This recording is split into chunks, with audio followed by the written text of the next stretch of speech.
करौली बाबा की अपार शक्तियां और महिमा से हम सब वाकिफ हैं। उनके चमत्कारों के किस्से अक्सर हम सुनने को मिलते ही रहते हैं।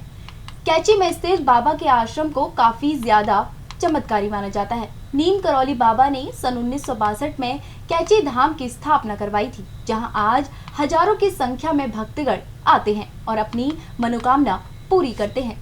बाबा को अलग अलग नाम से जाना जाता है। लोग बाबा को कैची धाम वाले बाबा, नीम करौली बाबा, महाराज जी और चमत्कारी बाबा के साथ कई नामों के साथ जानते हैं, पर इन सब नामों में नीम करौली बाबा काफी प्रसिद्ध है। तो क्या आप जानते हैं कि बाबा जी का नाम नीम करौली कैसे पड़ा? नमस्कार, स्वागत है आपका JJN न्यूज में और मैं हूं आपके साथ पूजा। तो आज जानते हैं इसके पीछे की पूरी कहानी विस्तार से कि बाबा का नाम नीम करौली कैसे पड़ा। बाबा अपने चमत्कारों से अपने भक्तों को अक्सर ही आश्चर्यचकित करते रहते थे। उनमें काफी शक्तियां विराजमान थी। एक दिन बाबा बिना टिकट ट्रेन से सफर कर रहे थे। अचानक टीटी ट्रेन में लोगों के टिकट देखने लगा तो उनकी निगाह बाबा पर पड़ी। उसने बाबा से टिकट दिखाने को कहा, पर बाबा पर तो टिकट था ही नहीं। इस बात से नाराज होकर टीटी ने बीच रास्ते में ट्रेन की चेन खींचकर ट्रेन रोक दी और बाबा को आधे रास्ते में ट्रेन से उतार दिया और उसने ट्रेन दोबारा चलाने को कहा। ट्रेन को हरी झंडी दिखाई दी, पर ट्रेन आगे बढ़ ही नहीं पाई।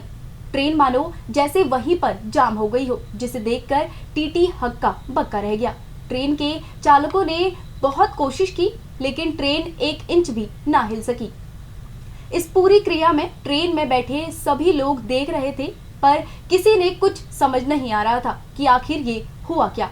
ट्रेन को वहां खड़े हुए काफी घंटे बीत गए। तभी ट्रेन में बैठा एक यात्री, जो कि पास का ही एक मजिस्ट्रेट था, वो सब कुछ देख रहा था और वो बाबा को जानता था। उसने जैसे ही ये सब पता चला तो सारा खेल समझ गया। उसने टीटी को समझाया कि तुमने जिसे ट्रेन से उतारा है वो कोई आम इंसान नहीं, बल्कि वो एक चमत्कारी बाबा है। वो एक महान संत है। अगर आप चाहते हैं कि ट्रेन चले तो फिर बाबा को मनाइए। और फिर उसने टीटी को उनके पास जाकर उन्हें वापस ट्रेन में बैठाने को कहा।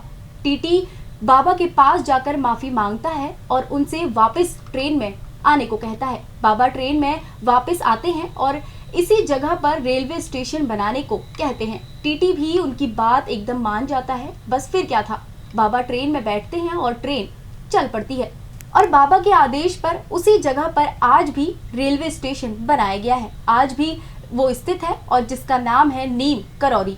बस तब से लेकर बाबा को लोग नीम करौली के नाम से जानते हैं। ऐसा कहा जाता है कि संतों के पास अपनी आध्यात्मिक शक्तियों से जीवित और निर्जीव चीजों को रोकने की क्षमता होती है। आध्यात्मिक विज्ञान के अनुसार इस ब्रह्मांड में सब कुछ जुड़ा हुआ है, इसलिए एक संत अपनी दिव्य शक्तियों द्वारा किसी को भी प्रभावित कर सकता है।